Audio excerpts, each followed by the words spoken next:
Viniste al mundo a traernos la vida, vida abundante que el Padre nos da. Nos encontraste sin paz y muy solos, por eso tú te quedaste en el pan. Tu Eucaristía es misterio de entrega, pan amasado en dolor y amistad. Es alimento que nos hace hermanos,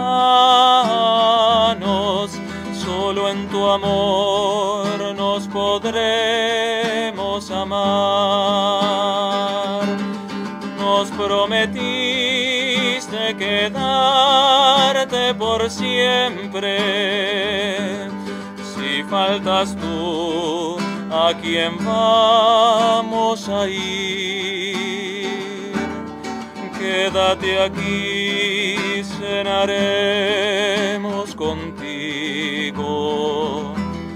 Danos tu pan, danos hambre de ti.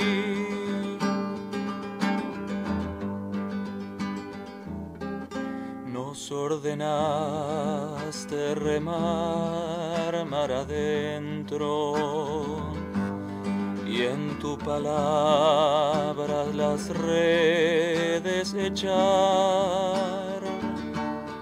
En los que sufren queremos servirte, y a los que lloran llevarles tu pan. Cuando las sombras parecen vencernos, tu rostro amigo nos muestra la luz, y al adorarte hecho pan sigue ardiendo el mismo amor que nació en Emaús. Nos prometiste quedarte por siempre. Si faltas tú, ¿a quién vamos a ir? Quédate aquí, cenaremos contigo. Danos tu pan, danos hambre de ti.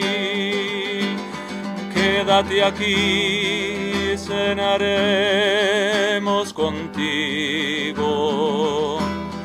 Danos tu pan, danos hambre de ti.